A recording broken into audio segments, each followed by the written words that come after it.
মহাপ্রভুর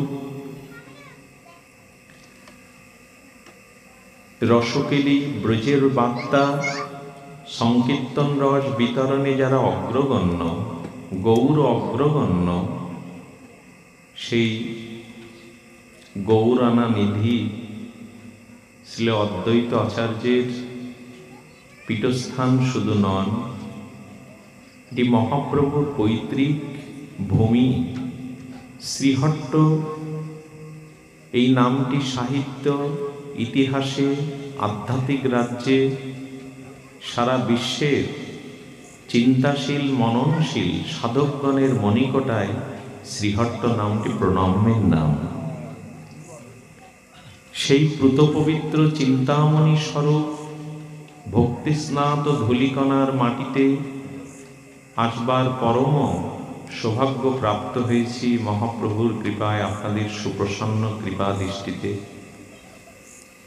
উৎসব অঙ্গনে শ্রীমদ্ ভাগবতীয় পরিবেশনে শুভারম্ভেই অস্মাদীয় পরমারাধ্য পরম পূজ্যপাদ ওং নিত্যলীলা প্রবিষ্ট নিত্যধামগত শ্রী শ্রী রাধাকুণ্ড মণ্ডলের ভূতপূর্ব শ্রীল মহন্ত মহারাজজি, অনন্ত বিভূষিত শ্রী পণ্ডিত মধ্যাহ্ন অষ্টতর শ্রী শ্রীল অনন্ত দাস বাবাজি গুরু মহারাজের দাতুল চরণ বন্দনা করি এবং সৌভাগ্যের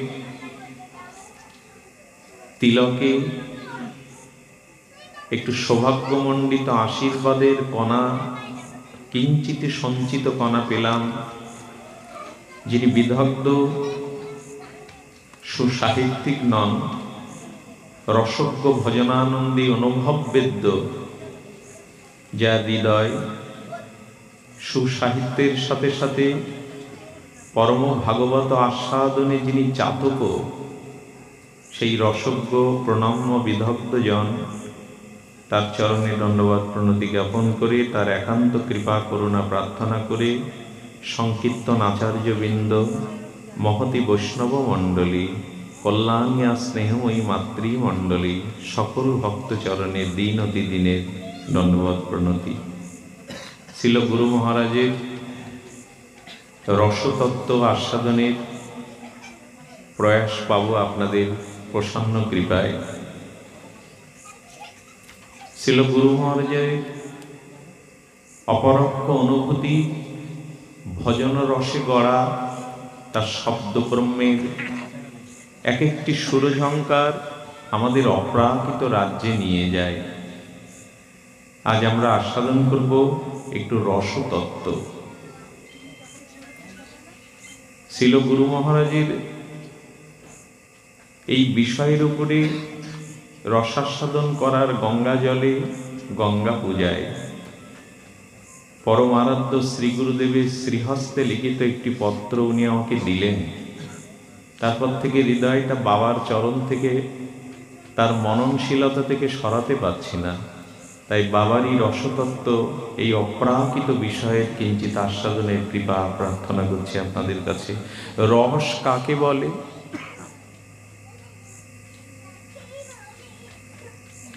ওই বাচ্চাগুলি একটু দেখুন, একটু বাচ্চা খেলা করছে। রস কাকে বলে? রস হল প্রাকৃত ধর্মাতীত অপার্থিব তত্ত্ব। প্রাকৃত বিনাশশীলতা ধর্ম যার মধ্যে নাই,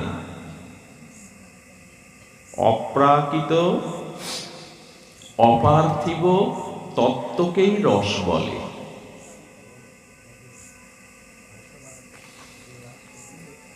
এবং এই রস, এটি উপলব্ধি ব্যতীত, সদ্গুরুর কৃপা সঞ্চারিত বা মহতের অনুগ্রহ কৃপা ব্যতীত এই রসের উপলব্ধি অবাং মনস্যগোচর। বাক্যের দ্বারা, মনের দ্বারা এই রস উপলব্ধি হয় না।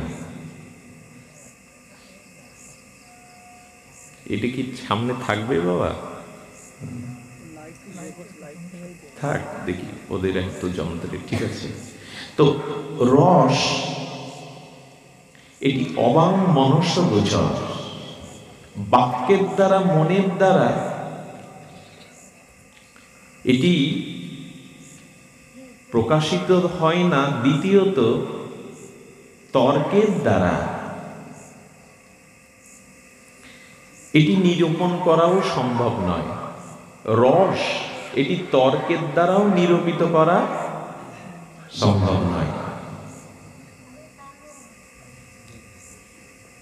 কি অপূর্ব ভক্তি রসামৃত সিন্ধু নামক অমর গ্রন্থে মহাপ্রভুর মনোভীষ্ট পূরণকারী গৌড়ীয় রাজসভার সভাজন মহাজন ছিল রূপ গোস্বামী ভক্তি রসামৃততে এই রসভাবনা তার অনুভূতির রস দিয়ে গড়া অক্ষর বলছেন।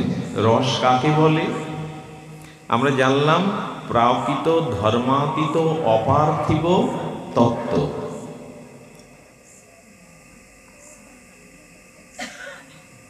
আসলে বাবাজিরা আছেন, অনেক গুণীজন আছেন, এই জন্য প্রস্তাবনাটা আনলাম। ভাগবত শ্রবণ করতে গেলে কিছুটা সাধন এবং মহতের কৃপা, একটু অনুভূতির রাজ্যে যাওয়া লাগবে। শব্দব্রহ্মের এই অপ্রাকৃত অনুভূতির জন্য একটু সামর্থ্য বা যোগ্যতারও প্রয়োজন। আমরা নিশ্চয়ই মহাপ্রভুর কৃপায়,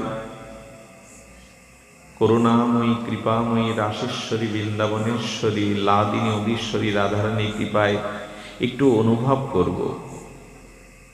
এই রস হলো দুই প্রকার, প্রাকৃত রস, অপ্রাকৃত চিন্ময় রস। প্রাকৃত রস আস্বাদিত হলেও চমৎকারিত্ব না। রস হতে গেলে শুধু আস্বাদিত হলে হবে না, চমৎকারিত্ব আস্বাদন হতে হবে। প্রাকৃত রস কোনটি? এই যে প্রপঞ্চে শব্দ স্পর্শ রূপরস গন্ধ, যে প্রাকৃত পার্থিব শব্দস্পর্শ রূপরস গন্ধে আমরা তো একরকম ভেসেই গেছি। এই প্রাকৃত রস এটি সামান্য আস্বাদিত হলেও এটি চমৎকারিত্ব না। আর প্রাকৃত যে রস, একটু বলতে হয়, প্রাকৃত রসের মধ্যে অন্যতম হলো সশুক বাসনা কাম রস। এটি প্রাকৃত। কাম শব্দে যদি একটু বিস্তার করা যায়, কামনাকেই বলে কাম। শব্দস্পর্শ রূপরস গন্ধের জন্য চিত্ত বিমোহিত হয়ে সেটি পাওয়ার জন্য যখন বড় তীব্র লালসা জাগে,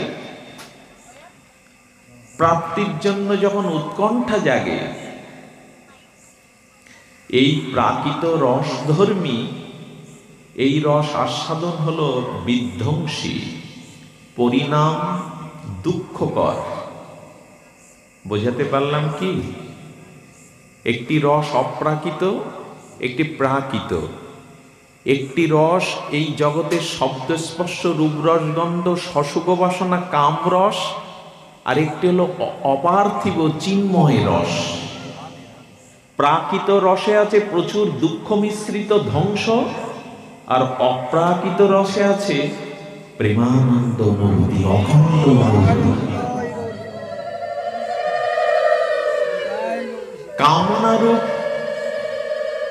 কামনারূপ রস নিজ ভোগ্য আত্মেন্দ্রিয় প্রীতিবাঞ্ছার দ্বারা সেটা স্বার্থে রূপান্তরিত হয়। এটা উৎসবঙ্গ নামটা দিয়েছেন। উৎসব কথাটা আমাদের গৌড়ীয় দার্শনিকরা বলছে, যেখানে বহুজনকে মিলিত করে প্রীতি বা আনন্দ দান করা হয় তাকে বলে উৎসবঙ্গ। যে প্রাঙ্গণে বহুজনকে একত্রিত করে প্রীতি বা আনন্দ দান করা হয়, যদি নেওয়া হয়, এই উৎসব প্রাঙ্গণ যারা রচনা করেছেন তারা যদি আনন্দ বিতরণ না করে আনন্দটা নিজের দিকে টানে, তাহলে ওটা স্বার্থের অঙ্গন হয়, উৎসবের অঙ্গন না। উৎসবের অঙ্গন তাকেই বলে যেখানে দেওয়া আছে, নেওয়া নাই। আজ ওরা কাঙালের মতো গলে কাপড় দিয়ে আপনাদের চরণ বন্দনা, আপনাদের অভিষিক্ত, আপনাদের বরণ করছে।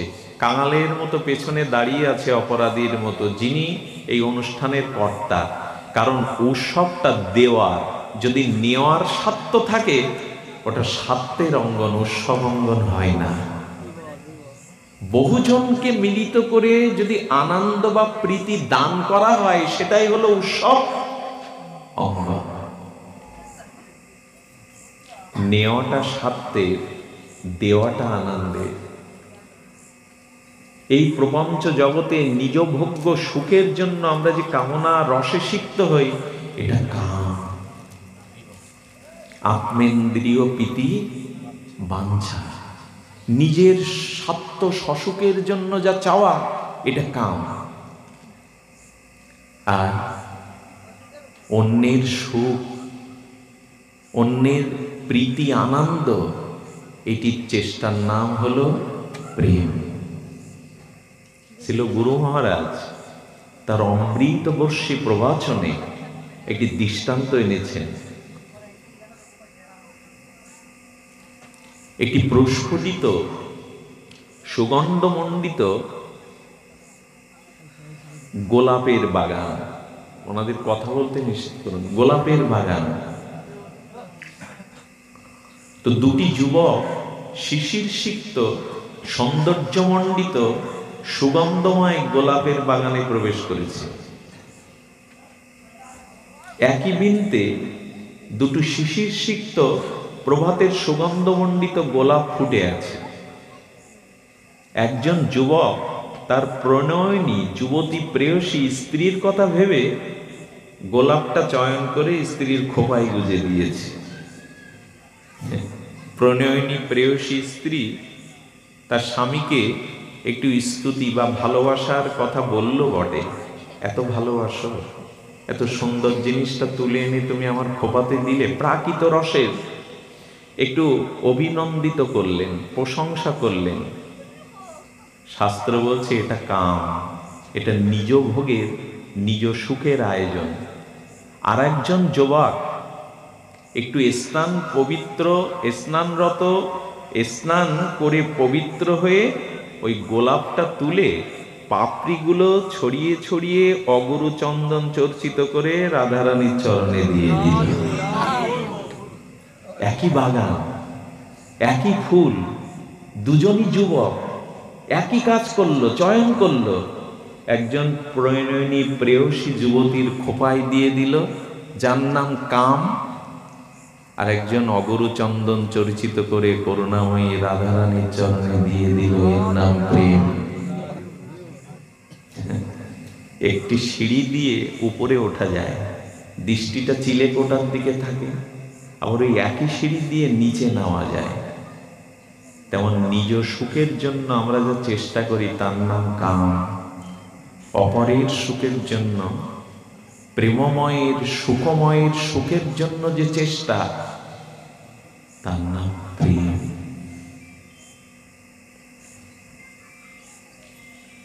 এখন এই রস কাকে বলছেন? চমৎকারী রসসুখম, প্রাকৃত শব্দস্পর্শ রূপরসগন্ধ, এই দুঃখ মিশ্রিত ধ্বংসশীল জগতের রস চমৎকারী হয় না। কেমন জানেন? একটি সরল শিশু মুখের হাসি পরিবারের সবার মন ভালো করে দেয়। যে বাড়িতে শিশু নাই সে বাড়ির আর্ধেক আনন্দ চলে গেছে। ওরা ওই যে ছড়ায়, খায়, হাসে, সরলভাবে ঘোরে না, পুরো বাড়িটাকে আনন্দের ছন্নায় ভাসিয়ে দেয়।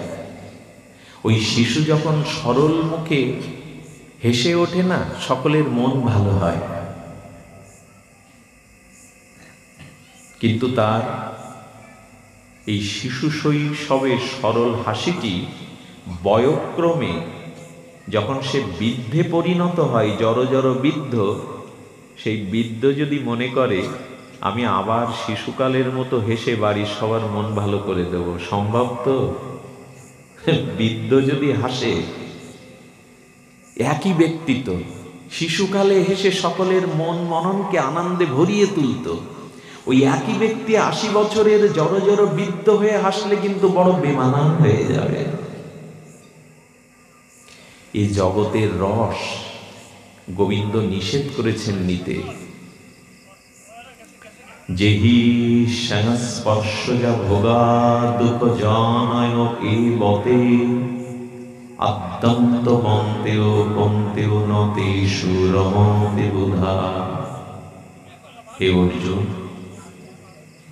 যেহি সংস্পর্শজা ভোগা, এই যে শব্দ স্পর্শ রূপ রস গন্ধ যৌবনের তাড়নায়, কামাসক্ত কামের প্রেরণায়, সসুখ স্বার্থ বাসনায় আমরা এই জগতের শব্দ স্পর্শ রূপ রস গন্ধ যখন আঁকড়ে ধরি, গোবিন্দ বলছেন আদ্যান্তবন্ত, এই সুখের শুরু আছে আবার সমাপ্তিও আছে। এই সুখ শুরুতে অমৃত মনে হলেও পরে ওটা বিষময় মনে হয়। এই সুখটা সুখ মনে হলেও তা প্রচুর দুঃখ মিশ্রিত। এই সুখকে যতজন আঁকড়ে ধরতে গেছে তারা বঞ্চনার শিকার হয়েছে। এই জন্য সংসারে কেউ চিরসুখী হতে পারে না। স্ত্রী পুত্র বিষয় নিয়ে কোথায় একটা অজানা শূন্যতার হৃদয়ে থেকে যায়। স্ত্রী পুত্র ধন বিদ্যা গৌরব তো সকলের আছে, চিত্তে সো প্রশান্তি নাই, নেই কেন? এই সংস্পর্শজনিত ভোগটা দুঃখের, এটা আমরা অনুভব করতে পারি না। পেছনে কথা বলতে ওদের নিষেধ করো, আমরা উপলব্ধি করতে পারি না। এই জন্য রস কাকে বলবে? সকরণাবি সংশ্লেষী চমৎকারী রসসুকম। কি করে বোঝাই বলুন তো? আমার স্তর অত দূর না, কিন্তু আজ বাবাজিরা সামনে আছেন, ওনাদের সম্মানে যদি গুরুদেব কৃপা করে একটু অপরাক্ষ অনুভূতি দান করে, চমৎকারিত্ব আছে অপ্রাকৃত রসে। আচ্ছা, এই যে অপ্রাকৃত রস, এর উৎস কোথায়? কামরসটা বেশি বলতে ভালো লাগছে না, ওই নিয়ে তো আমরা ব্যতিব্যস্ত যন্ত্রণা কাতর, কামরসটা রেখে দিই। অপ্রাকৃত রসের উৎস কোথায়? হ্যাঁ, আমাদের জগতে 6টি রস আছে, অম্ল, কটু, নোনতা, তিক্ততা, মধুর, আছে না? রস কয় প্রকার? বাবা তো পণ্ডিত ব্যক্তি, বলতে পারেন 6 প্রকারের। কটু রস, তিক্ত রস, অম্ল রস, মিষ্টি মধুর রস, আছে না 6 প্রকারের রস? এই রসগুলোর উৎপত্তি স্থল কোথায়? বলল জল। জল থেকে এই ষড়বিধ রসের উৎপত্তি।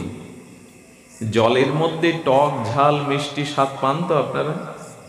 বৃষ্টির যে অমৃত বর্ষী, নির্ঝরণী ঝর্ণার মতো আকাশের মেঘমালা দিয়ে যে বৃষ্টি পড়ে, বৃষ্টির রসটা আস্বাদন করে দেখেছেন? টক ঝাল মিষ্টি নোনতা কিনা? পুকুরের জল নিয়ে বা সাগরের জল নিয়ে আস্বাদন করুন, ওর মধ্যে মিষ্টতা, তিক্ততা, এই রস, অথচ জলের মধ্যে ষড়বিধ রস আছে। একটু বলতে হয়, জলের ভিতরে হাত দিয়ে আমরা আগুন আবিষ্কার করতে পারবো তো? জল তো শীতল, জলের ধর্ম হলো শীতলী, শীতল। ওর মধ্যে আমরা আগুন আবিষ্কার করতে পারবো তো জলের মধ্যে? বলি জলের মধ্যে আগুন আছে, নাহলে জলবিদ্যুৎ তৈরি হতো না। জলবিদ্যুৎটা তো জল থেকেই, স্রোত থেকেই আসে। নেপালে প্রায় 85% বিদ্যুৎ জলবিদ্যুৎ থেকে, মানে জলের ভিতরে আগুন আছে, এটা কি করে আমরা বের করব? বলে ওটা আমাদের সাধ্য না, কিন্তু জল থেকেই বিদ্যুৎ তৈরি করে এগুলি জ্বালানো যায়। তেমনি জলের ভিতরে সরবিদ রস আছে, ওর অনুসন্ধান আমরা আবিষ্কার করতে পারি না। আচ্ছা, বৃষ্টির জলটার স্বাদ ছিল না, ওই যখন নিম্নবৃক্ষের গোড়ায় গেল, বৃষ্টির স্নাত জলটা স্রোতবাহী হয়ে নিম্নবৃক্ষ নিম গাছের গোড়ায় গেল, নিম গাছ টেনে নিয়ে বৃষ্টির জলটা কি করে দিল? রস। তিতো হবে তো বাবা। আচ্ছা, ইক্ষু মানে আট গাছ যদি টেনে নেয় জলটা, ওর মধ্যে গিয়ে কি হবে? স্বাদ কি জলের ভিতরে আমরা আবিষ্কার করতে পারবো? কিন্তু স্ব সংস্কারে ওই জলটা গিয়ে তার মধ্যে সুপ্ত যে রসটা, সে প্রকাশ ঘটিয়ে দিচ্ছে। নিম গাছ টেনে নিলে তিতো হয়, ইক্ষু গাছ টেনে নিলে মিষ্টি হয়। তো সরবিদ প্রাকৃত রসের উৎস হলেন জল, আর এই অপ্রাকৃত চিন্ময় প্রেমানন্দ রসের উৎস হল রসিকেন্দ্র মৌলি স্বয়ং রসরাজ গোবিন্দ। শ্রী গোবিন্দই হলো এই অপ্রাকৃত রসের উৎস। সূত্র যদি ভুল হয়, আমরা কিন্তু ভাগফল মেলাতে পারবো না।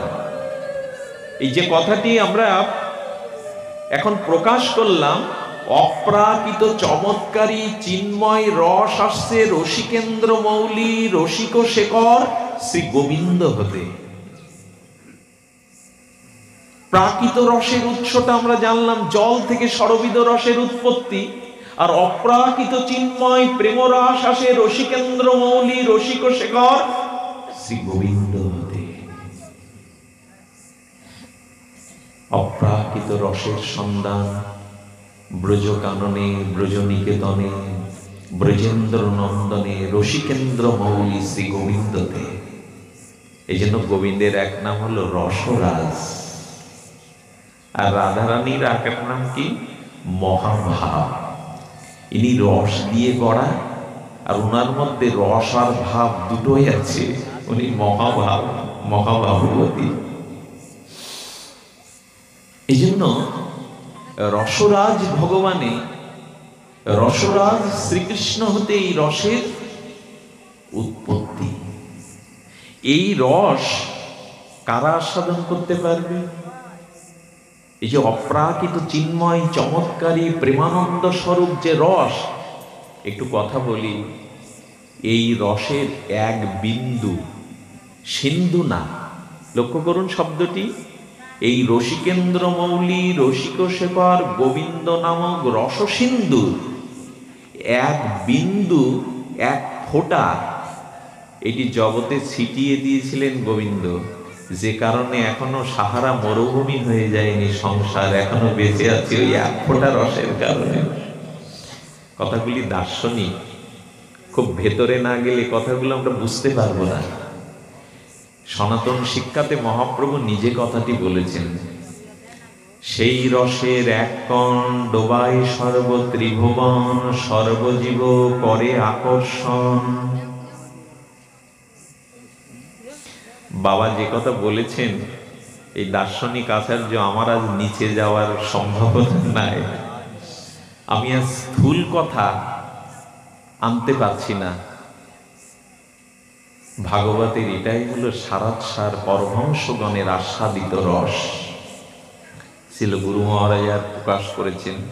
আচ্ছা, সেই রূপের সেই রসের এক কণ শ্রী গোবিন্দ যখন জগৎ সৃষ্টি করলেন, এই জগৎ সৃষ্টি করে দেখলেন ভ্রাতৃত্ব প্রেম যদি আমি না দেই, প্রিয়ার প্রতি প্রিয়ের প্রেম যদি না দেই, সন্তানের প্রতি পিতামাতার বাৎসল্য প্রেম যদি না দেই, সতী নারীর প্রাণে পতির জন্য যে প্রেম ভালোবাসা স্নিগ্ধতা যদি না দেই, তাহলে জগৎ সৃষ্টি করার সফলতা কোথায়? ভালোবাসা না থাকলে, প্রেম না থাকলে জগৎ তো মরুভূমি হয়ে যেত না বাবা। ভালোবাসা না থাকলে জগৎ এতদিন বাঁচত না, এটা সাহারা হয়ে যেত। ভালোবাসা আছে বলেই তো, কিরকম জানেন, একটা মানুষ 18 ঘন্টা বাইরে খাটে, কেন জানেন? ভাগবত গঙ্গন্তরী এই উপমহাদেশের অন্যতম রসজ্ঞ ডক্টর মহানম্রত ব্রহ্মচারীজি, ইনি বলেছেন মানুষ বাইরে 18 ঘন্টা খাটে কেন জানো? ওই যে বাসের হেল্পারদের দেখেছো, রোদ বৃষ্টি ঝড়ে চিৎকার করে, সারাদিন খেটে 300 টাকা পায়, এত খাটো কেন?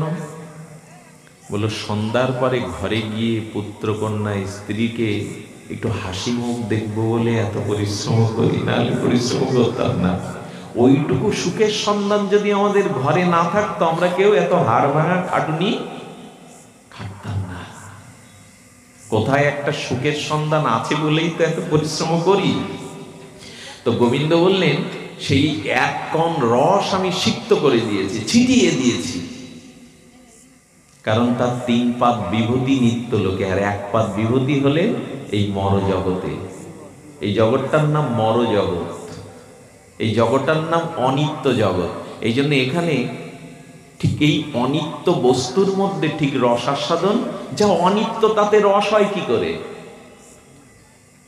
আচ্ছা, অনিত্য শব্দের ব্যুৎপত্তিগত অর্থ কি? অনিত্য তাকেই বলে যা চিরস্থায়ী নয়, যা চিরস্থায়ী না তাকে বলে অনিত্য। কেমন, কি করে বোঝায়? আচ্ছা, মায়ের কোলে দুগ্ধবৎসল শিশু মায়ের অমৃত পীযুষ দুগ্ধ পানরত, তো শিশু সন্তান যখন মায়ের ওই কোড়ে বসে দুগ্ধ পান করতে থাকে, অমিয় পীযুষ অমৃত দুগ্ধ স্তনে মুখ দিয়ে পান করতে থাকে, তখন আনন্দে স্থূল হয়ে যায়, আনন্দে স্থূল হয়ে যায়। শিশুটা পরমানন্দে অমৃত দুগ্ধ পান করে। আচ্ছা, 7 বছর 8 বছর অতিক্রান্ত হলে সময় তো আর বসে থাকে না। ওই 10 বছর 12 বছরের শিশু মার কোলে, বাৎসল্য শিশুর কোল আশ্রয় কোলে উঠলে মানাবে তো? 12 বছরের কিশোর মায়ের কোলে ওই শৈশবে শিশুর মতো কোলে উঠলে মানাবে তো? কি হয় মনে হয় আপনাদের? মানায় না। আর যদিও মায়ের কোলে ওঠে, তো মায়ের স্তনে প্রকৃতির নিয়মে অমৃত দুগ্ধটা তখন পাবে তো 10 বছর পরে? এরই নাম অনিত্য, ছিল আজ আর নাই। অনিত্য কাকে বলে? যার স্থায়িত্ব নাই, যেটা ছিল আজ নাই, একে বলে অনিত্য। এই জগতের যত রস, এগুলো অনিত্য, সুখ বলে মনে হয়। আর সেই জন্য আমরা আঁকড়ে ধরতে যাই, শব্দ স্পর্শ রূপ রস গন্ধ, এগুলো আঁকড়ে ধরতে যাই সুখী হব বলে। আসলে কিছু বানর হনুমান, তারা এই যে জ্যৈষ্ঠ মাসে সুপরিপক্ক রসালো আম, এই আমগুলি একটা পুষ্করণীর পাশে একেবারে সিঁদুর রাঙা গৌর রঙে রাঙিয়ে গেছে, পরিপক্ক সুমিষ্ট রসালো হয়ে। কিছু বানর গিয়ে দেখছে নিচেও আম উপরেও আম, কারণ এই স্বচ্ছ জলের ভিতরে আমের প্রতিবিম্বগুলো প্রতিভাত হচ্ছে, আমগুলো দেখা যাচ্ছে স্বচ্ছ জলে সরোবরের পাশে। তো বানরগুলো চালাক হলেও ভাবছে নিচে আম ওপরেও আম, এখন উপরে আর দাপাদাপি লাফালাফি কি করব, নিচে থেকেই আমটা আস্বাদন করি। ঝুপঝাপ করে ঝাঁপ দিয়েছে জলের মধ্যে, পাবে তো? পাবে তো? ওই জলের মধ্যে যে আর একটা দৃষ্টান্ত, অনিত্যটা কেমন জানেন? নিত্য তত্ত্বের বিপরীত। অপ্রাকৃত রসটা প্রাকৃত রসের বিপরীত। কিরকম? আপনি আজকে রাতে বা কাল সকালে দর্পণের সামনে দাঁড়াবেন। দর্পণ মানে আয়নার সামনে।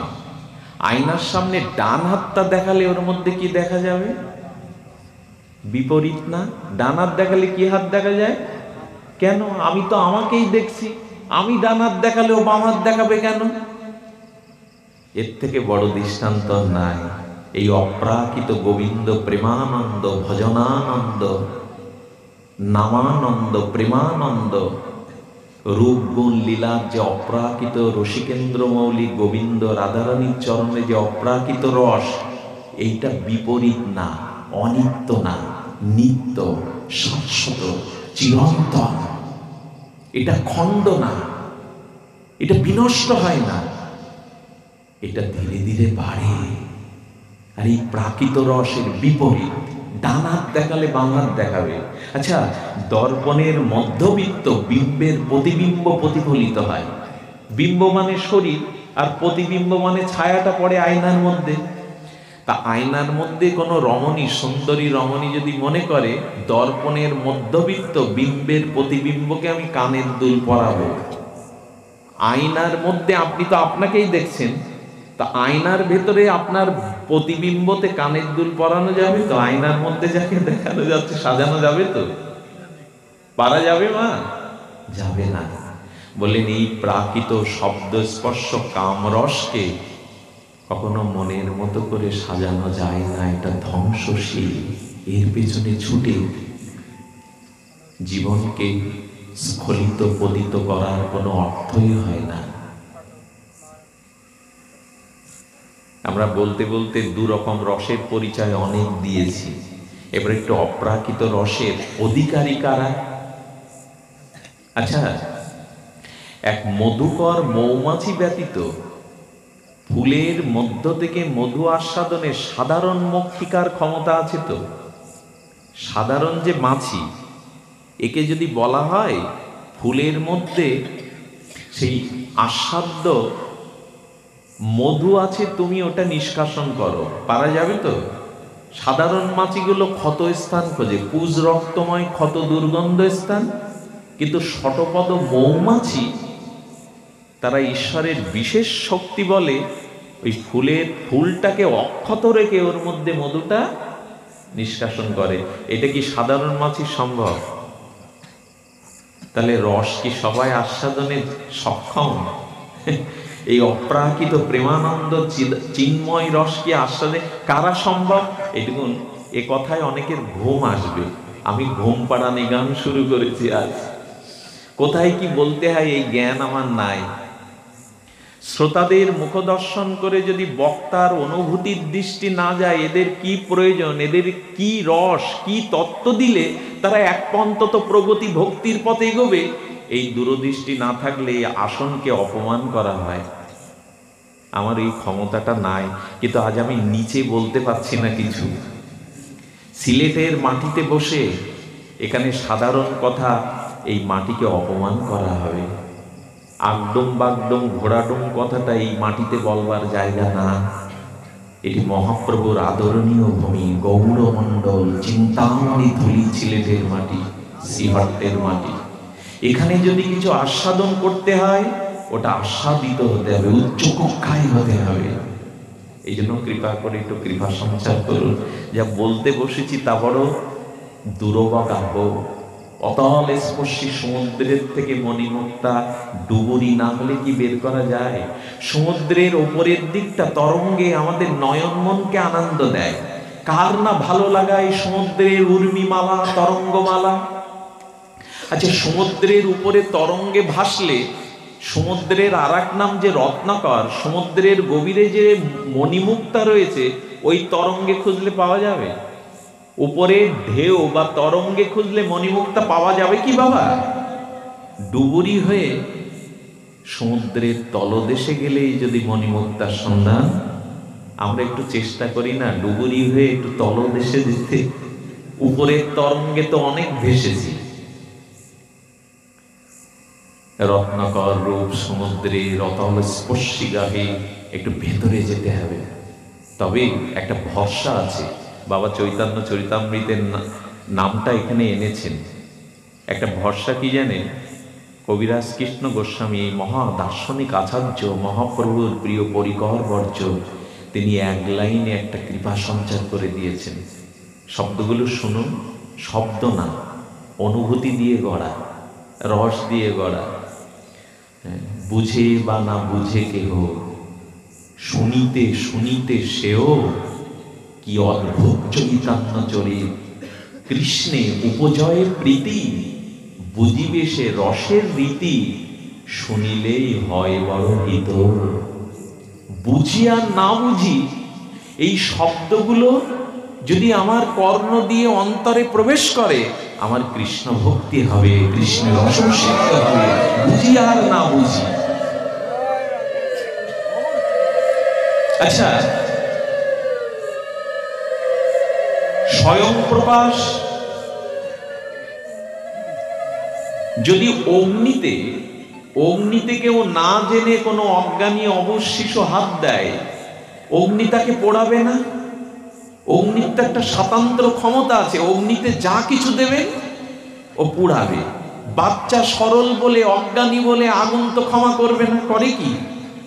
তেমনি এই শব্দগুলোর মধ্যে এমন একটা কৃপা সঞ্চার করা আছে, এগুলো কর্ণ দিয়ে গেলে বুঝি আর না বুঝি হিত হবে, ভক্তি হবে, কৃষ্ণ উপচয়ের রীতি।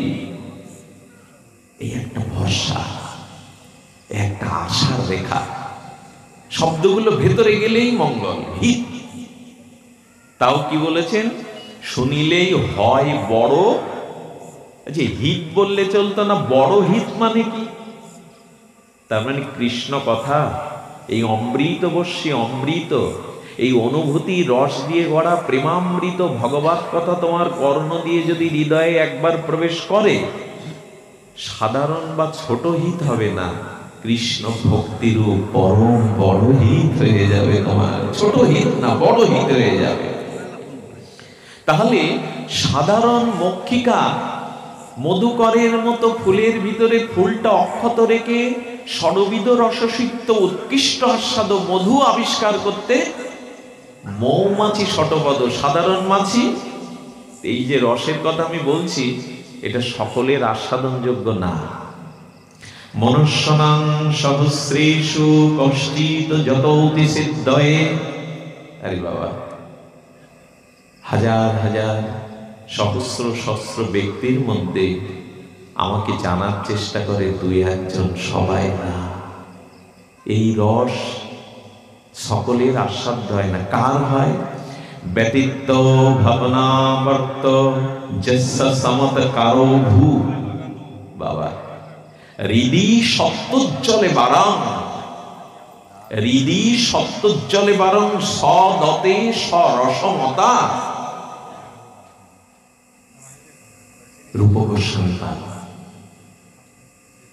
রূপ গোস্বামী পাদের কলমে ভক্তি রসমৃত সিন্ধুতে বলছেন, মানবের ভাবনার পথ অতিক্রম করে শুদ্ধ বিশুদ্ধ হৃদয়ে যে অনির্বচনীয় আনন্দ আস্বাদন, তার নাম রস। কি শব্দ গো! আবার বলি, থুনা ফিকিনানো নেয়। কোন মরমরে পাথরের খুঁটিকে মাটিতে প্রথিত করতে গেলে, পুঁততে গেলে একবার আঘাত দিলে পোতে কি?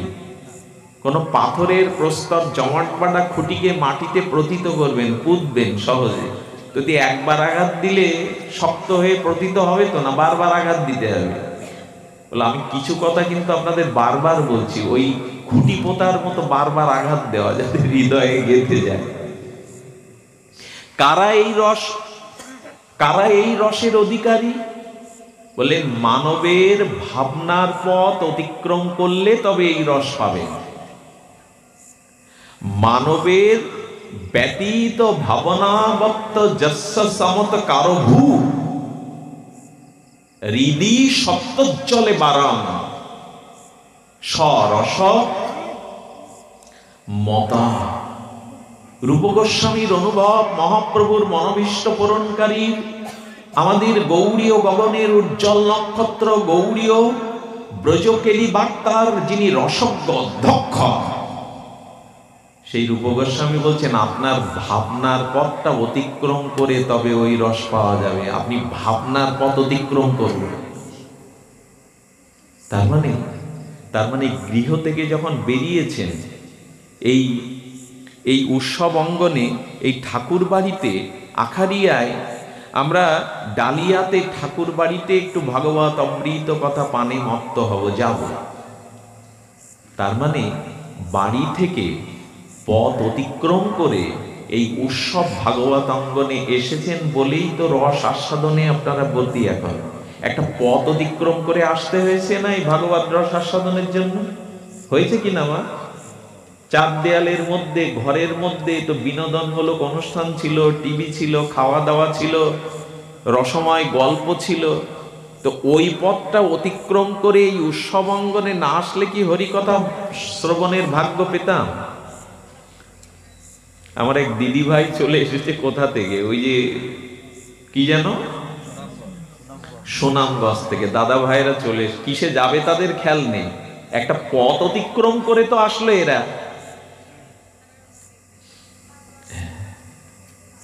কথাটি বললে অযৌক্তিক হবে না, আমি বারবার বলছি, এই জন্য তার কাছে কৃতজ্ঞ।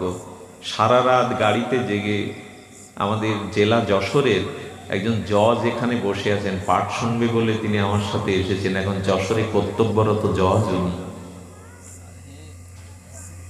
নিজের অফিস ফেলে আজকে তিনি সারা রাত কষ্ট করে এসেছেন এই রসে সিক্ত।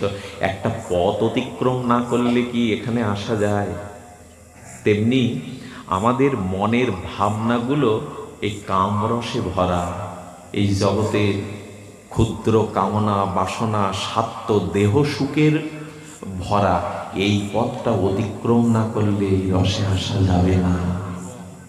আমাদের ভাবনার মধ্যে কিছু জন্মান্তরীণ কুসংস্কার ভোগ বাসনা রয়ে গেছে। আবার বলি শব্দটা, জন্মান্তরীণ, জন্ম জন্মান্তরের আমাদের কিছু কামনা বাসনা কুসংস্কার ভোগ বাসনা আমাদের চিত্তে রয়ে গেছে। এই যে চিত্তে অনন্ত জন্মের কামনা বাসনা, নিজ ভোগের যে বাসনা, এই পথটা অতিক্রম না করলে এই রসে সিক্ত হওয়া যাবে না, এই রসের সন্ধান পাওয়া যাবে না। সে এক কাহিনী বটে। এই রস পাওয়ার জন্য কোন পথ অতিক্রম করতে হবে একটা দৃষ্টান্ত মনে এলো, শ্যামসুন্দর পণ্ডিত বাবাজির দৃষ্টান্ত। এমন দৃষ্টান্ত আমি আর পাইনি, কোটিবার বললেও আমার জিউ ভাই তা পুরাতন মনে হয়, নবায়ন মনে হয়েছে। শুনুন মা, কি মর্মান্তিক একটি, এই পথ অতিক্রম না করলে এই রস পাওয়া যাবে না, তার একটা দৃষ্টান্ত, জ্বলন্ত দৃষ্টান্ত। কলকাতার এক বর্ণাঢ্য, তারা পূর্বপুরুষ রাজা ছিলেন, খণ্ড প্রদেশের রাজা। তাদের উত্তরসূরিগণের মধ্যে এই বিশ্ববিদ্যালয়ে পড়া মেয়েটি অপরূপ সুন্দরী, যৌবনাবতী, কি তার রূপের জ্যোতি ঠিকরে বেরোয়। সেই যুবতীর কোনো মহতের কৃপায় তার মনে হলো এই প্রাকৃত সুখ, প্রাকৃত অনিত্য রস এ ত্যাগ করে আমি প্রকৃত রসের অনুসন্ধানে যাব। তাই নিজের সব সত্য উইল করে দিয়ে ব্রজের পথে চললেন, রাধারানীর চরণের পথে, বৃন্দাবনের পথে। এই পথ অতিক্রম করছে দেখুন। বৃন্দাবনে 150 বছর আগের ঘটনা, শতাব্দী পূর্বের ঘটনা। বৃন্দাবনে তখন কালীয় হ্রদে সিদ্ধ জগদীশ বাবা অবস্থান করছিলেন, সিদ্ধ মহাত্মা, রাধারানীর কৃপাধন্য সিদ্ধ মহাত্মা। বাবাজির চরণে গিয়ে এই সুন্দরী প্রণত হলো, বাবা সব ফেলে এসেছি আপনার চরণে, গুরু কৃপায় কে বলাম, গুরু কৃপায় মূলাম, আপনি কৃপা করুন, আমি রাধারানীর ভজন করতে এসেছি। বাবাজি মহারাজ অন্তর্মনা হয়ে রাধারানীর চরণ ধ্যান করছিলেন। মেয়েটির দিকে একবার তাকালো, করেছিস কি মা? এই ভরা যৌবন নিয়ে, এই অপরূপ রূপ নিয়ে তুই ব্রজে এসছিস? চলে যা, এই রূপ নিয়ে টিকতে পারবি না, এখানে ভজন করতে পারবি না, চলে যা মা, বিবাহ কর, সংসার কর, ছেলে মেয়ে বড় হলে আসিস। মেয়েটা মনে মনে বলছেন, পেছনের পথ যখন অতিক্রম করে একবার ব্রজধূলিতে এসেছি, ফিরে যাব না বাবা, আপনার কৃপা চাই। মনে মনে কথাগুলো বলে প্রণাম করে চলে এলেন।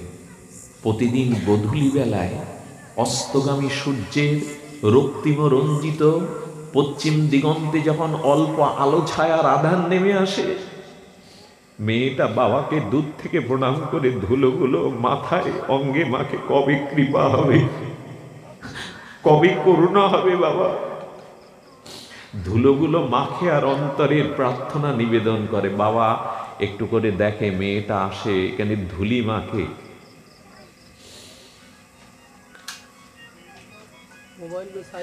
বাবা সংবাদ নিচ্ছেন, বাবা সংবাদ নিচ্ছেন মেয়েটা কি করে, দিনের বেলায় বেরোয় না কেন? কি করে জানো? একটা পুরো চট গায়ে দিয়ে যৌবনের জ্যোতি ঢেকে রাখে, যাতে কেউ তার দিকে না তাকায়। সারাদিন গুরুমুখী চিন্তা নিয়ে, হরিনাম নিয়ে, সন্ধ্যা গোধূলি বেলায় বাবাকে কৃপা পাওয়ার জন্য এখানে ধুলিটা গায়ে মেখে চলে যায়, চট গায়ে দিয়ে বসে ভজন করে। এই রস সহজে পাওয়া যায় না, হই হুল্লোড়ের মধ্যে, আবেগের মধ্যে এটা নাই। মেয়েটা 1 মাস আসেনি। 1 মাস পরে বাবাজির সামনে এসে দাঁড়িয়ে, সিদ্ধ মহানুভবী বাবাজির সামনে। মেয়েটা কখনো হাড় লিগলিগ করছে, দুলছে বাতাসে। বাবাজি মহারাজ তাকিয়ে দেখলেন তার ঠোঁট আর চোখ বাদে বল বলে পোড়া ঘা, সমস্ত অঙ্গটা বল বলে পোড়া লাল দগদগে ঘা। কিরে, কে তুই? তুই আগুনে পুড়ে গিয়েছিলি বুঝি? কিরে মা, তোর কি পক্স হয়েছিল, বসন্ত হয়েছিল? তোর সমস্ত গায়ে দগদগে পোড়া ঘা। মেয়েটি খুব কাতর কণ্ঠে, ক্ষীণ কণ্ঠে অশ্রু বর্ষণ করতে করতে বলছে, বাবা আমি যে কলকাতা থেকে এসেছিলাম আপনার চরণ আশ্রিত হয়ে রাধারানীর ভজন করব, আমি সেই। তো 1 মাস আসিসনি কেন? তোর যৌবন কোথায় গেল? না বাবা, আমার পক্স হয়নি, আগুনে পুড়িনি। তবে তোর গায়ে দগদগে ঘা কেন? তোর সেই যৌবন কোথায় গেল? বললেন, বাবা যেদিন বললেন এই ভরা যৌবনটা রাধারানীর চরণের ভজনের পথে বাধা, আমি ঘরে গিয়ে একটা মাটির পাত্রে অগ্নি জ্বেলেছিলাম। সেই আগুনের মধ্যে লোহার শিক গরম করে আমি চোখ আর ঠোঁট বাদে আমার যৌবন ছেঁকা দিয়ে পুড়িয়ে দিয়েছি। আমি ছেঁকা দিয়ে পুড়িয়ে দিয়েছি। চরণে পড়ে বললেন, বাবা কৃপা হবে না? সিদ্ধ বাবা গম্ভীর। বাবার চোখের কোণে জল ভরে এলো। মারে, আয় আমার কাছে আয়। রাধারানীর ভজন করবি বলে আগুনে ছেঁকা দিয়ে যৌবন পুড়িয়েছিস? আয় মা, আমার কাছে আয়। তাকে এমন কৃপা করেছিলেন, শক্তি সঞ্চারিত করেছিলেন, পৃথিবীর কোন পুরুষ আর কোনদিন তার দিকে তাকায়নি। অনেক অনেক উপরে চলে গেছিল মেয়েটা। আমরা পারবো তো? এই যৌবনের কুকামনা, বাসনা, দেহ সুখের অভিশাপ আমরা পোড়াতে পারবো তো? এই পারি না বিদায় হয় না। এই রস থেকে বঞ্চিত, এটা পারি না বলে আমাদের এই শশুক বাসনা, স্বার্থের পথ আমরা যে যতই কথা বলি আমরা পাচ্ছি না। এটা গুরু কৃপার সাধ্য, এটি গুরু কৃপার সাধ্য। এটি একমাত্র এই কামনা বাসনার পথ অতিক্রম করে যদি গৌর গোবিন্দের প্রেমানন্দ ভগবত রসের প্রতীক হওয়া যায়, তবে এ পথে সবাই পায় না। কৃপা না হলে হয় না। কবে সাধুর চরণ ধুলি মাগব আমার গায়, মহত চরণ রজ অভিষেক। যাদের ত্যাগ, বৈরাগ্য, তিতিক্ষা এসেছে, যাদের ফল্গু ধারার ন্যায় অন্তঃসলীলা ভক্তি প্রবাহ, সেই নিষ্কিঞ্চন সাধু বৈষ্ণবের চরণ ধুলি না মাগলে এই অনুভূতি হবে না, এই পথে আসার কৃপা সৌভাগ্য হবে না, এটি হবে না।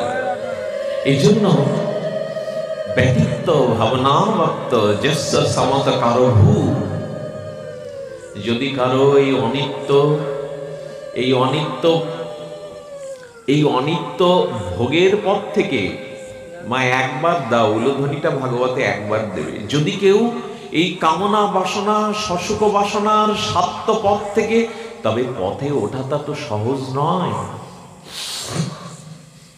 তবে ভক্তির পথে যারা আসে তারা এই রসাস্বাদনে ব্রতী হতে পারবেন।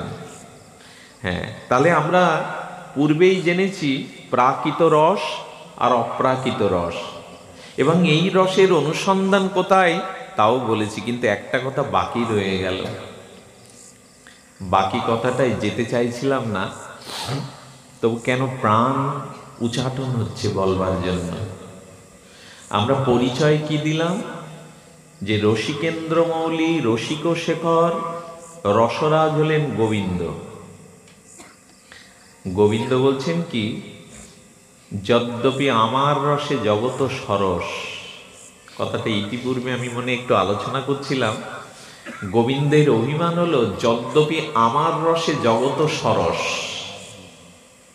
তার মানে এই যে চন্দ্রের সুধা, এই যে সূর্যের কিরণমালা, এই যে বিহঙ্গ পাখির কণ্ঠে পঞ্চমতানের সুর, এই যে ফুলের বক্ষে সুগন্ধ সৌন্দর্য, এই যে উতাল আলায়িত তরঙ্গায়িত সমুদ্রের সৌন্দর্য, এই যে নক্ষত্র রাজি, এই যে শিশুর মুখের কচি মুখের সুন্দর আহ্বান, এই রস জগতে যিনি দিয়েছেন, এই সৌন্দর্য যিনি দান করেছেন, তিনি আমার গোবিন্দ।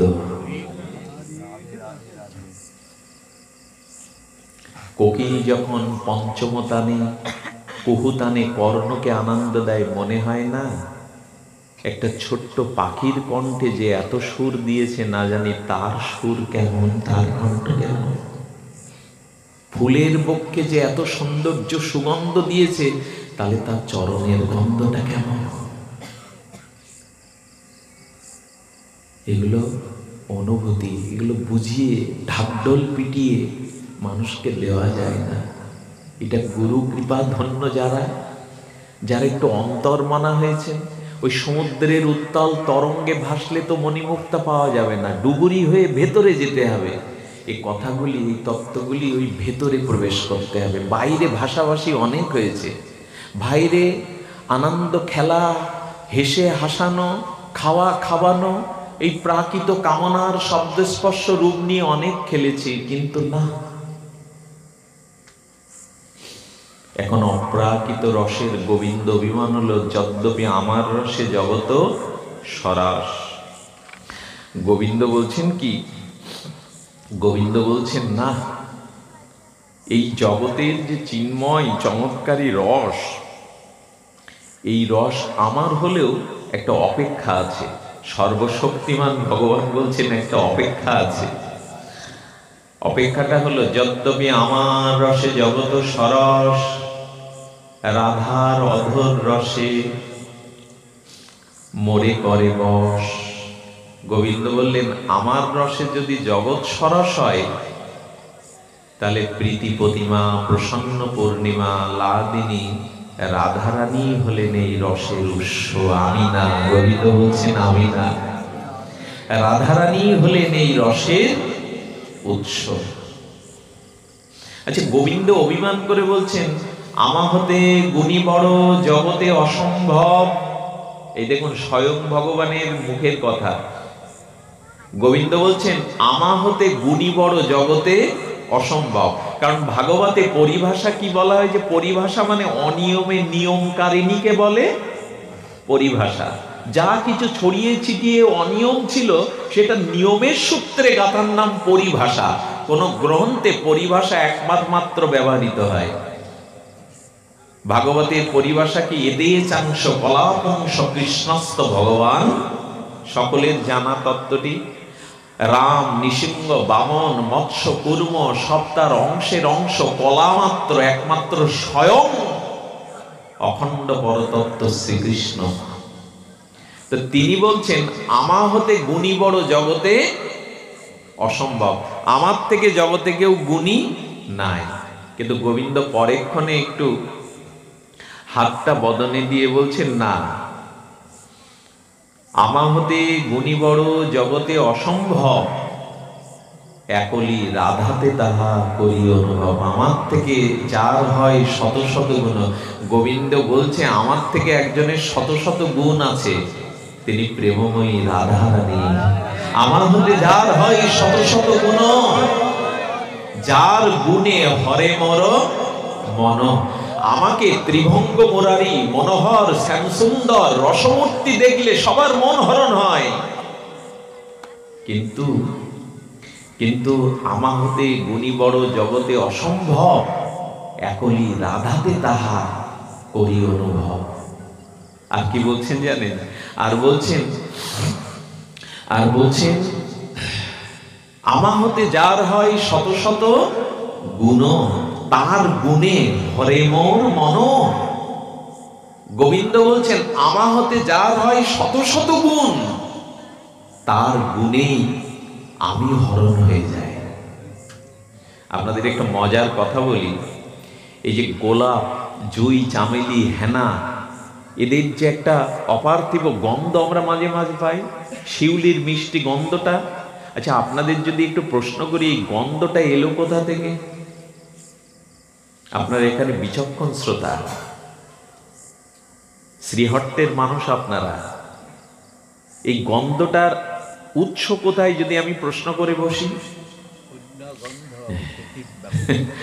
পৃথিবী গন্ধবতী পৃথিবী। প্রশ্নটা সবাই মানে বললাম মাত্র, যোগাবেন তো আপনারা।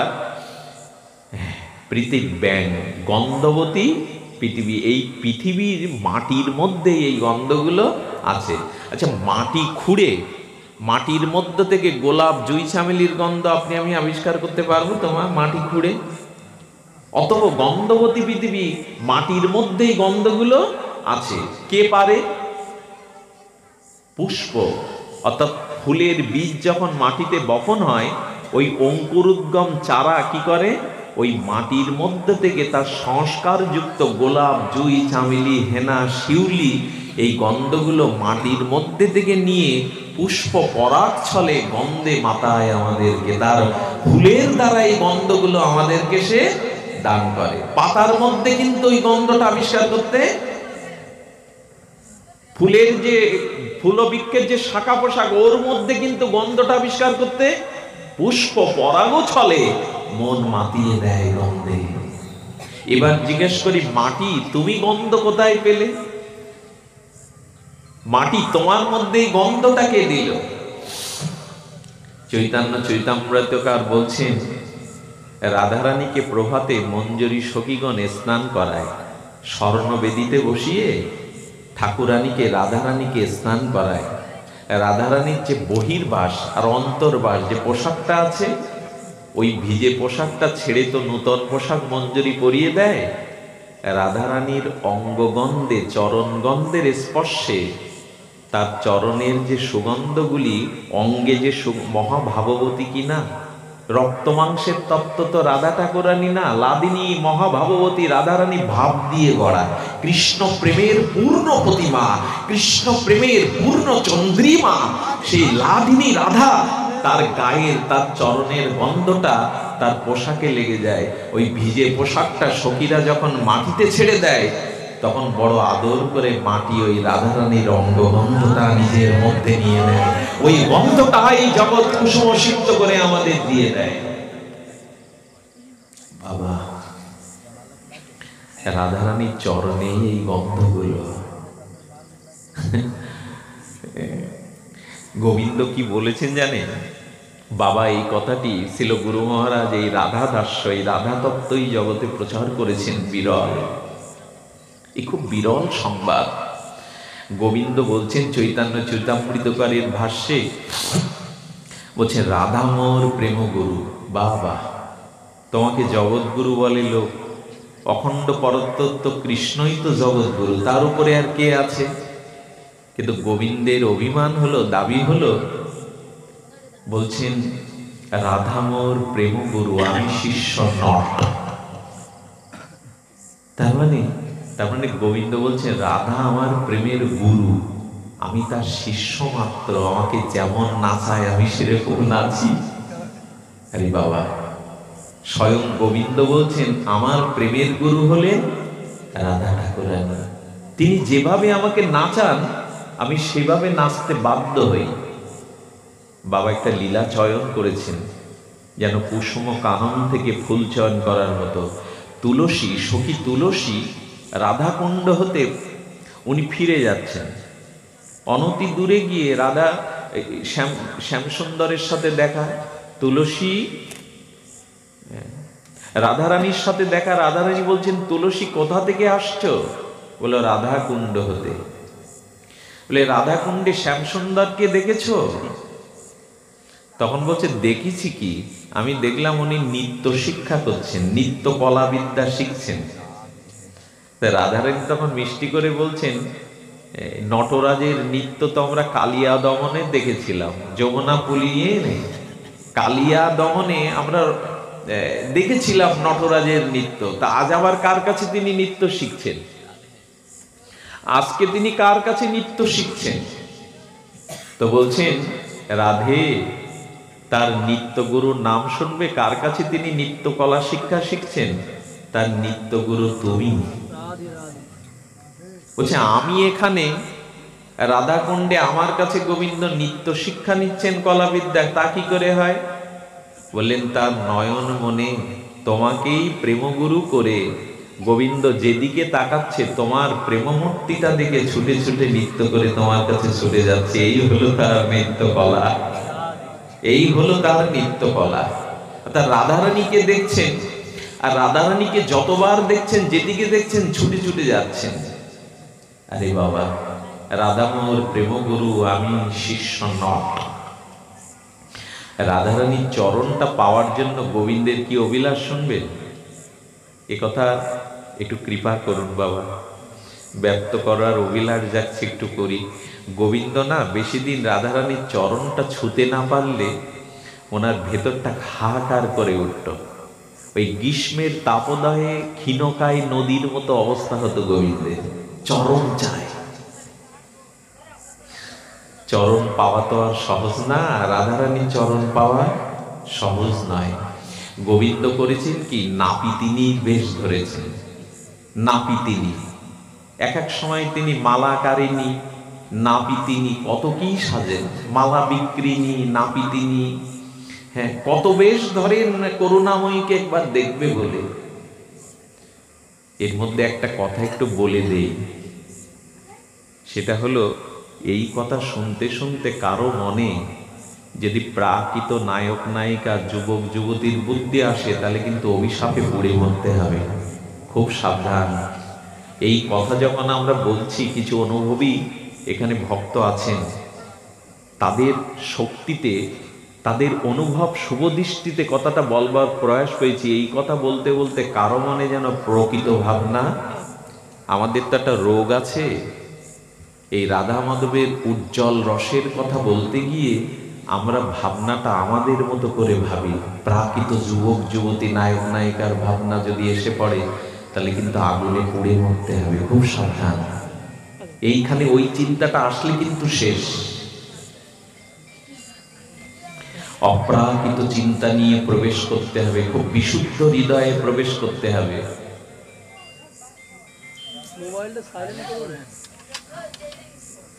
শব্দগুলো একটু নিয়ন্ত্রণ করে রাখুন। অনেক দূর থেকে এসছি, 650 মাইল, সারা রাত না ঘুমিয়ে এখন আবার জেলে যেতে হবে, কখন পৌঁছাবো জানি, একটু কৃপা করুন। এই শব্দগুলো বাজলে সব হারিয়ে যাবে। যন্ত্র দানবের যন্ত্রণায় নিষ্পেষিত এখানে যেন না হতে হয়। ওই যন্ত্রণা তো আমাদের নিষ্পেষিত করছে ঘর সংসারে সমাজে, এইখানে এই নিষ্পেষিত যন্ত্রণার শব্দ যেন না আসে বাবা, একটু অনুরোধ রাখলাম। তো গোবিন্দ তখন ওই চরণের স্পর্শের জন্য নাপিতিনী সেজেছেন। নাপিতিনী হয়ে বৃষভানু নন্দিনীর গৃহ সম্মুখে হাঁটতে হাঁটতে যাচ্ছে মধুর কণ্ঠার। গোবিন্দ যখন যেটা সাজে তাকে ধরবে এমন ক্ষমতা কারণে, যখন যেটা সাজেন সেই রূপেই পরিগ্রহ করেন। কে গো, নখাদি সৌন্দর্য করবে কেউ, নখাদি ক্ষৌর কর্ম করবে কেউ, মিষ্টি করে বলতে যাচ্ছেন। ললিতা তখন রাধারানীকে বলছেন, রায় রাধে, একজন নাপিতিনি যাচ্ছে, তোর নখটাকে একটু পরিমার্জন করে নিয়ে একটু সৌন্দর্য করে নি। রাধারানী বললেন, ওর কণ্ঠটা ভালো, দেখতে কেমন রে? আমার চরণ ছবে তার পরিচয়টা একটু নিতে হবে। বললেন, দেখ, অল্প বয়স, দেখতেও ভালো, নাপিতিনি কিন্তু নাপিত না, মানে মেয়ে নাপিতিনি সেজে এসছেন। রাধারানী বলছেন, তা একবার ডাক। ওগো, তুমি রাধারানীর চরণের নখাগ্র সৌন্দর্য ভালো করে দিতে পারবে তো? বিদ্যা বুদ্ধি জানা আছে তো? বিষবানু রাজনন্দিনীর চরণের নখাগ্র। রাধারানীর নখকে এত উন্নত বলা হচ্ছে কেন জানেন? রাধারানীর নখাগ্র উজ্জ্বল জ্যোতির কোটি কোটির একখানা চাঁদ পেয়েছিল। চাঁদ, সুধাকার চাঁদের যে জ্যোতি, ওইটা রাধারানীর নখের জ্যোতি থেকে এসেছে। কথাগুলি আপনাদের অবিশ্বাস্য মনে হতে পারে, না, কারণ আমরা এইটুকু জেনেছি চাঁদের নিজস্ব কোনো আলো নেই, এটা তো জানি, কিন্তু আমাদের আচার্যরা বলেছেন সূর্য যতটুকু চাঁদকে দান করে, চাঁদ ততটুকুই বিতরণ করে। যেদিন মোটেও আলো দেয় না সেদিন হয় অমাবস্যা, আর যেদিন পূর্ণাঙ্গ রূপে দেয় সেদিন হয় পূর্ণিমা। না দিলে দেবে কি করে? আমাদের আচার্যরা বলছেন, না, সূর্যেরও নিজস্ব আলো নেই। সূর্যে যে জ্যোতির্মণ্ডল, আদিত্য মণ্ডল থেকে আলোটা দেয়, এটা সূর্যের নিজের না। বললেন, এটা রাধারানীর নখের জ্যোতি থেকে সূর্য আলোকিত হয়, চন্দ্র সুধা জ্যোৎস্না বিকরিত করে। এই কথাগুলো বলেছি কল্পনা নয়, এই কথাগুলো কল্পনা নয়। মহা ভাববতী রাধারানীর নখের জ্যোতি, এটা শত শত সূর্যের, এটা তো প্রাকৃত কিরণ, আর ওটা অপ্রাকৃত কিরণ। সেই রাধারানীর চরণ দোখানা গোবিন্দরূপ নাপিতিনি বলছেন, হ্যাঁ হ্যাঁ, আমি পারবো, আমি বড় এ তল্লাটে আমার মতো নাপিতিনি নাই। তোমার সুন্দর চরণ কমলের নখাগ্রকে আমি পরিমার্জিত সুন্দর করে শোভিত করে দিতে পারবো। রাধারানী তখন চরণ দোখানা ওর দিকে বাড়িয়ে দিয়েছে। গোবিন্দ যেন লোভাতুর, উৎকণ্ঠিত, তৃষিত হয়ে যেন রাধারানীর চরণের সৌন্দর্য অনুপম আস্বাদন করছেন। করতে করতে নিজের করপল্লবে হস্তের উপরে চরণ দোখানা তুলে ধরেছেন। আরে কি করছো তুমি? হাতের উপরে চরণ কেন?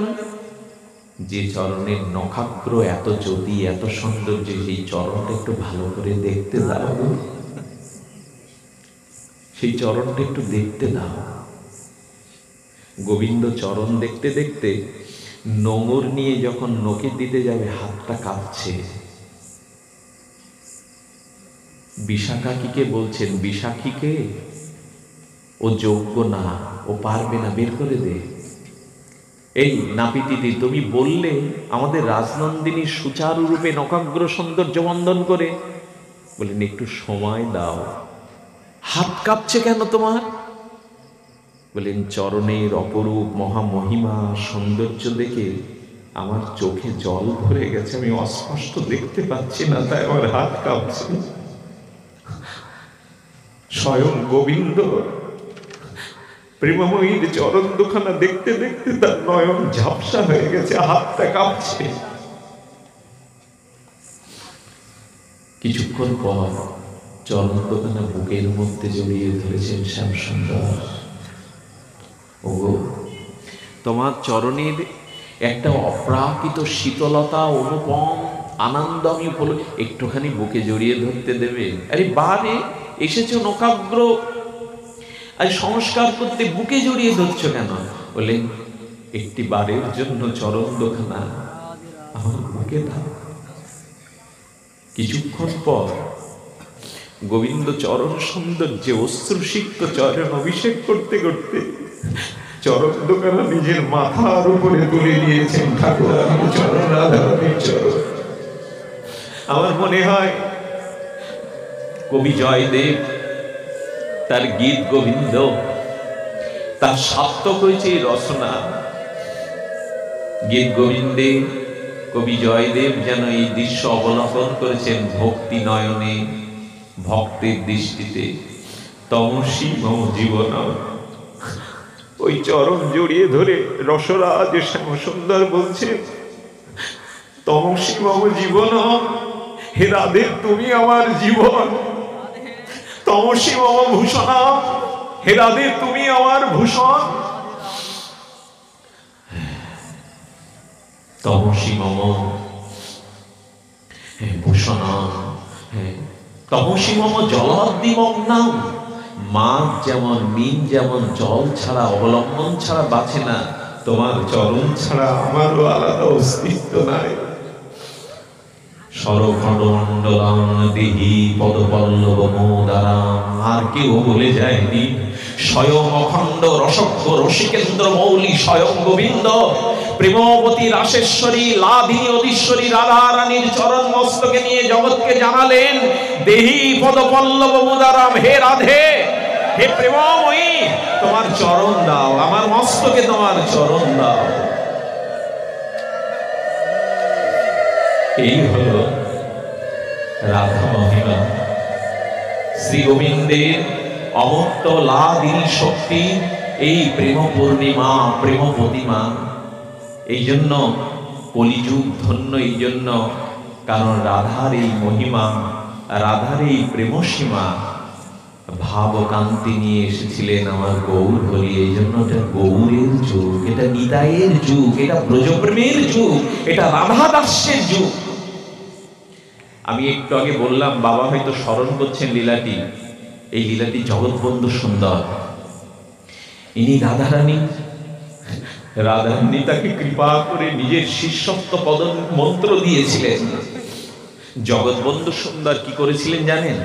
14টা বছর এক ঘরের মধ্যে রাধারানীর চরণ চিন্তায় রত ছিলেন, বাইরে বেরোননি। 14টা বছর তিনি ঘরের মধ্যে প্রেমময়ী রাধারানীর চরণ চিন্তায় রত ছিলেন। এতে কি ঘটেছিল জানেন? আচ্ছা, এতে কি ঘটেছিল জানেন?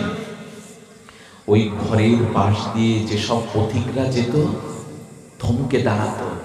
থমকে দাঁড়াতো কেন জানেন?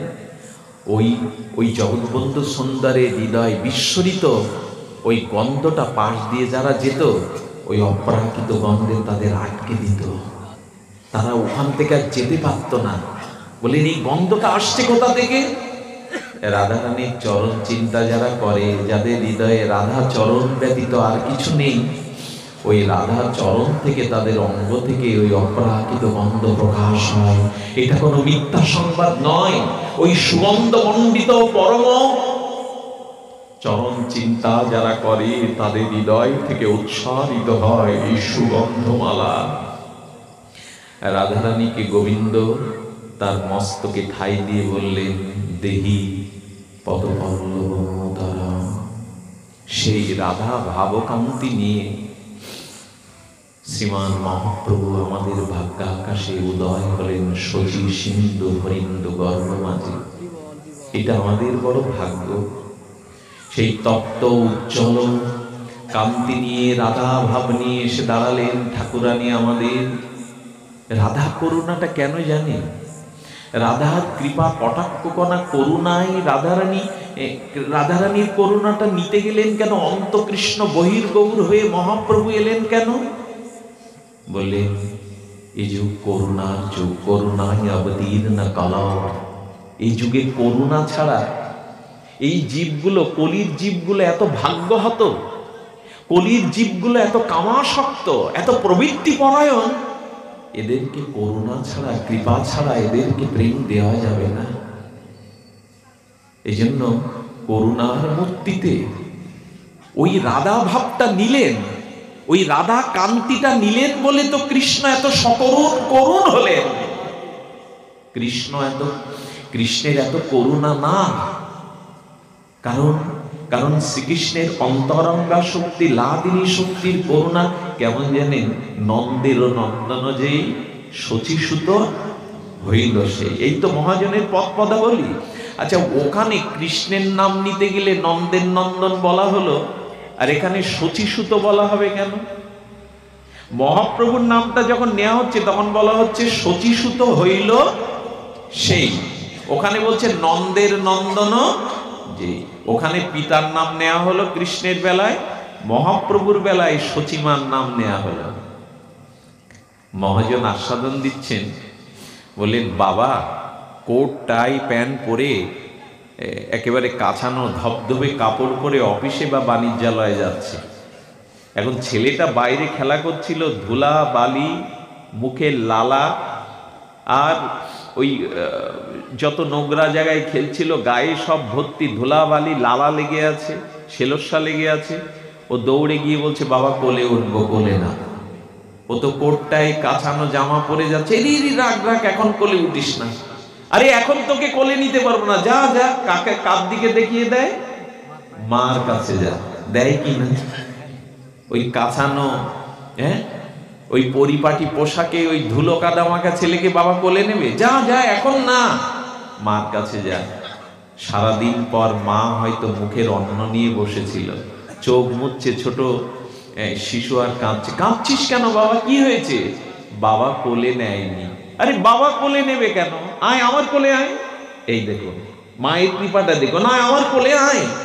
পরম যতনে স্নেহ বাৎসল্যবতী মা ওই ধুলা মাখা লালা মাখা সন্তানকে শুধু কোলে নেয় না, স্নেহের আঁচল দিয়ে তার ধুলাবালিগুলো মুছিয়ে দিতে থাকে।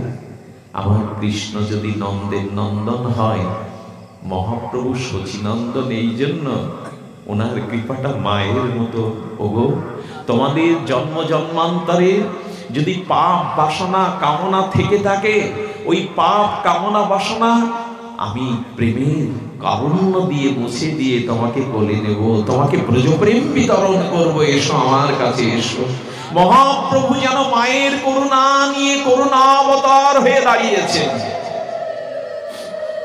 মহাপ্রভুর করুণার একটু নমুনা জানায়। রাধা তত্ত্ব আজ ওই দিকে রেখে রাধার পূর্ণাঙ্গ ভাবোদ্যতি সুবলিত তনু নৌমি কৃষ্ণ স্বরূপম, যিনি রাধা রানীর ভাবকান্তি নিয়ে গৌর হয়ে দাঁড়িয়েছেন, তার করুণা শুনুন। মহাপ্রভু তার করুণা কৃপা নির্ঝরণী ঝর্ণায় অভিষিক্ত কে হয়নি সেই প্রকট লীলাতে। বাসুদেব পুষ্ট বিপ্রের কথা মনে আছে আপনাদের? এই বাসুদেব বিপ্র গৌর ভজন করেনি। জীবনের প্রথম অবস্থায় অনেককে উপেক্ষা করে বলেছেন গৌর ভজনের সময় আমার হাতে নাই। কিছুদিনের মধ্যে বাসুদেব বিপ্রের দেহে দেখা দিল কুষ্ঠ। এখান থেকে 50 বছর আগে সুচিকিৎসা কুষ্ঠের আবিষ্কার হয়নি, এটা 500 বছরের অধিক ঘটনা। যখন কুষ্ঠ দেখা দিল বাসুদেব বিপ্র, তখন তার স্ত্রী তার পুত্ররা ঘরে একটা মিটিং বসিয়েছে, সবার প্রতিপাদ্য বিষয় হলো তার স্ত্রী বাসুদেব বিপ্রের স্ত্রী বলছে, খোকা তোর বাবাকে আর এক ঘরে রাখা, সোয়াছে কুষ্ঠ, আমরা মরবো নাকি তার জন্য? বাসুদেব বসে বসে চিন্তা করছে, রোগটা আজ হয়েছে আর রাত্রেই বলছে আমার ঘর নাকি আমার অধিকার নেই। বাসুদেব বলছে, ওর কান পেতে শুনছে। স্ত্রী বলছে, খোকা তোরা যদি কিছু না মনে করিস, আমি একটা একচালা তালপাতার একচালা করে তোর বাবাকে বাহির বাড়িতে রাখি, যতদিন রোগের কোনো স্বীকৃতি বা নিষ্কৃতি না হয়। বাসুদেবের অন্তর মনে তখন প্রশ্ন জেগেছে, এরই নাম কি সংসার? আমার কুষ্ঠ হয়েছে বলে আমার ঘরে আমার জায়গা নাই? আমার স্ত্রী পুত্র বলছে বাহির বাড়ি রেখে আসবে, আমি সংসারের এই রূপটা তো কোনোদিন ভাবিনি, আমরাও তো ভাবিনি। আত্মনস্ত তু কামায়া সর্বাং প্রিয়ং ভবতি। উপনিষদের ঋষির অনুভূতির বাণী হলো, এই জগতে আপনি যতদিন অন্যদেরকে সুখের কারণ হতে পারবেন, সুখ দিতে পারবেন, ততদিন ওরা আপনাকে মনে রাখবে। যতদিন সুখ দেওয়া ফুরিয়ে যাবে, ছুঁড়ে ফেলে দেবে, আপনাকে আর রাখবে না। এই জগতের একটা নিয়ম হলো, যে বস্তু থেকে আমরা সুখ আদায় করে নিতে পারি সেই বস্তু রেখে দিই, যে বস্তু থেকে সুখের সম্ভাবনা নেই তাকে ফেলে দিই আমরা। এটা খুব বাস্তব সত্য। বাসুদেব বিপ্র ওই গলিত পুষ্ট অবস্থায় বাইরের বাড়িতে কি হয় জানেন, স্ত্রী একটা থালা দেয় আর দুটো করে অন্ন ছড়িয়ে দেয়, কাক পক্ষীর মতো। বাসুদেব থালা চেটে চেটে খায়, আর কুকুর বিড়াল এসে উচ্ছিষ্ট থালাটা চাটে, ওই থালা ধুয়ে তাকে অন্য কেউ দেয় না। এই করতে করতে দিন যায়, ক্ষতস্থানে পোকা হয়ে গেছে, স্ত্রীও আসে না, পুত্র। বাসুদেবের লীলা এটা না, লীলাটা আমাদের। কারো যেন দুর্ভাগ্যে না আসে, তবে প্যারালাইসিস হয়ে 2 মাস ঘরের বারান্দায় পড়ে থাকলে এই লীলার কথাটা আপনাদের মনে হতে পারে। এই জগৎ থেকে আপনার কাছ থেকে যখন কেউ সুখ আদায় করতে পারবে না, তখন আপনাকে ছুঁড়ে ফেলে দেবে, এটা নিয়ম। এটা ভুলে যায়, আমরা মোহমায়ায় ভুলে যায়, এটাই সত্য। তো বাসুদেবকে তখন আর তো অন্ন দেয় না, ওই ছুরি ছুরি যা 1-2 দেয়। বাসুদেব তখন কি করেছে, ওই যে পোকাগুলো ঝরে ঝরে পড়ে যাচ্ছে, ওই পোকাগুলো ক্ষতস্থান থেকে মাটি থেকে তুলে ওইখানে লাগিয়ে দিয়ে বলছেন, তোরা যাস না, সংসারের সবাই তো চলে গেল, তোরা ক্ষতস্থান থেকে যাস না। পোকাগুলো যেন অন্তর্ভেদী প্রশ্ন জিজ্ঞাসা করছে, ক্ষতস্থানে কেউ পোকা আবার কুড়িয়ে ওই জায়গায় দেয়? ক্ষতস্থান থেকে পোকা ঝরে গেলে আবার কেউ ওইখানে দেয়? বলছেন, তোরা যদি আমার জীবনে না আসতিস, আমি সংসার স্ত্রী পুত্রের স্বরূপ চিনতে পারতাম না। সংসার কত কত স্বার্থের জায়গা, এটা তোরা আমায় ছেড়ে যাস না। পৃথিবীতে শুনেছেন কখনো ক্ষতস্থানের পোকাগুলো আবার ক্ষতস্থানে দিয়ে বলে তোরা যাস না?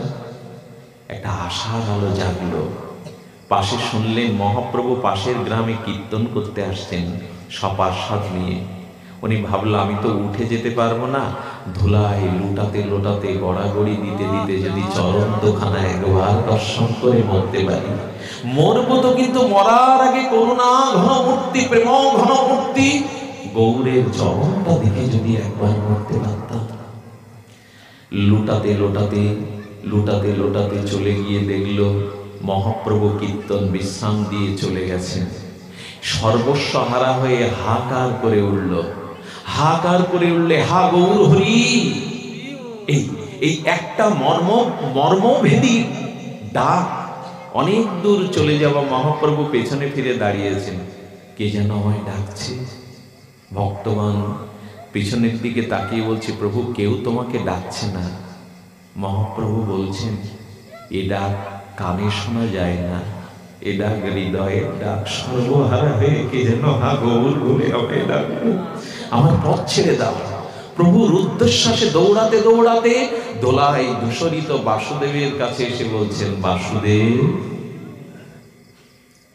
তুমি এসেছো, হে করুণার মূর্তি, তুমি এসেছো প্রভু। তবে আর এসো না, আমার এই পচা গলা অভিশপ্ত দেহের এই রস তোমার শ্রী অঙ্গে পবিত্র অঙ্গে লাগবে, তুমি এসো না। মহাপ্রভু দুবাহু আজানুলম্বিত বাহু প্রসারিত করে বলছেন, কাছে যদি না নেবে কেন গৌর বলে ডাকলে? হা গৌর বললে তো আমি থাকতে পারি না। বাসুদেব তোমার যত জন্ম জন্মান্তরের পাপ তাপ আমায় দাও, এসো আমার বুকে এসো, আমি প্রেম আলিঙ্গনের জন্য এসেছি। এই কলিহত জীবের পাপ তাপ নেওয়ার জন্য আমি করুণার মূর্তি নিয়ে এসেছি, এসো আমার বুকে এসো। বাসুদেবকে গাঢ় প্রেম আলিঙ্গন দিলেন, আর সেই আলিঙ্গনে বাসুদেব বিপ্রয়ের পুষ্ট দুর্বিত হয়ে প্রেমময় তনু দেখা দিল, প্রেমময় তনু দেখা দিল। এই হলো গৌর কৃণা করুণা। নাহি সুকৃতি লবলেশ, আমাদের কোনো সুকৃতি নাই, তবু পতিত পাষাণ্ডী দুরমতি অতি প্রাণে না মারিল কারে। হরিনাম দিয়া হৃদয় সদিল যাচি গিয়া ঘরে ঘরে, এমন দয়াল আর হবে না। এই কথা শুধু পদ না, এটাই শত কলিযুগের জন্য মহাসত্য। এমন করুণা নিয়ে আর মহাপ্রভু যাচ্ছেন, মধুর কণ্ঠে হরিনাম ব্রজপ্রেম বিতরণ করতে করতে যাচ্ছেন। একজন ধোপা কাপড় কাচ্ছে, নিচু জাতি ধোপা, ধোপার কাছে গিয়ে স্কন্দ বেঁকিয়ে মহাপ্রভু করজোরে বলছেন, একবার কৃষ্ণ বলো, একবার কৃষ্ণ বলো। পৃথিবীতে কোন ভগবান কোন অবতার বদ্ধ জীবের দুয়ারে হাত জোড় করে ভগবান অনুরোধ করেনি কৃষ্ণ কহ। কোন ভগবানের এত করুণা নাই। সঙ্গে সঙ্গে বলছেন, সন্ন্যাসী তোমাকে দেখে মনে হয় তুমি খুব আপনজন, কিন্তু কৃষ্ণ বলার সময় আমার হাতে তুমি চলে যাও। এই কাপড়গুলো না কাচলে আমার ছেলে মেয়ের মুখে অন্ন উঠবে না। এই পরিশ্রম করে অর্থ পাবো, তাই বাজার করে নিয়ে গেলে কিছু পাবে, তুমি চলে যাও। কৃষ্ণ বলার সময় নাই। প্রভু হাত জোড় করে ঈষৎ ঘাটটা বেঁকিয়ে বলছেন, একবার বলো, দেখান তো আমাকে এই করুণার মূর্তি, কোন কালে কোন যুগে, একবার কৃষ্ণ কহ। সন্ন্যাসী কৃষ্ণ বলাবার তোমার এত ব্যাকুলতা কেন? কে তুমি? তবে তোমাকে দেখে আমার মনে হচ্ছে তুমি যেন আমার অনেক জন্মের চেনা, অনেক দিনের চেনা তুমি। মহাপ্রভু বলছেন, আচ্ছা তুমি এক কাজ করো না ভাই, তোমার কাপড়গুলো আমার কাছে দাও, আমি কেচে দিচ্ছি, বিনিময় একবার কৃষ্ণ বলো। এমন করুণা নাই কারো। ব্রজের বাইরে ব্রজেন্দ্র নন্দন কৃষ্ণ এই কৃপা বিতরণ করতে পারেনি। তাই তো আশ্রয় তত্ত্ব রাধারানীর ভাবকান্তি নিয়ে বদ্ধ জীবের দ্বারে বলছেন, তোমার হাতের কাজ করে দিচ্ছি, বিনিময় একবার কৃষ্ণ বলো। কাপড়গুলো প্রভু নিজে কাঁদছেন আর ওকে হরি বলাচ্ছেন, ওকে কৃষ্ণ। ওকে যেই স্পর্শ করে, যেই গ্রামের লোক ওকে স্পর্শ করে, সেই নামে মাতোয়ারা হয়ে যায়। এই হলো মহাপ্রভুর করুণা। 2 ঘন্টা চলে গেছে বাবা, 7টা থেকে প্রায় 9টা অতিক্রম হয়ে গেছে। কখন 2 ঘন্টা চলে গেছে আমরা বলতে পারবো না। যেহেতু ফিরে যেতে হবে, এমন আশার, এমন স্নিগ্ধতা, এমন গুণী শ্রোতা, এদের খুব ভাগ্য।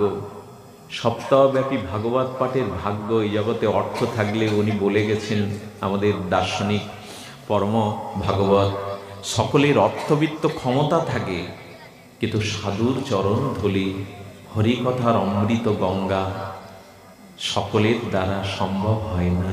সেটা এদের হয়েছে। বড় ধন্য তারা। তারা হরিকথারূপ প্রবাহিনী, এই প্রেমভক্তির স্রোতস্বিনী গঙ্গার যে তরঙ্গ সপ্তদিবানব্যাপী আয়োজন করেছেন, তারা ধন্য। ধন্য শ্রীহট্টের মানুষ, ধন্য আপনাদের হরিকথার তৃষ্ণা, ব্যাকুলতা। মহাপ্রভু যদি আবার কখনো কৃপা করে আপনাদের সান্নিধ্যে হরিকথা বলবার, একটু আগে আসবেন।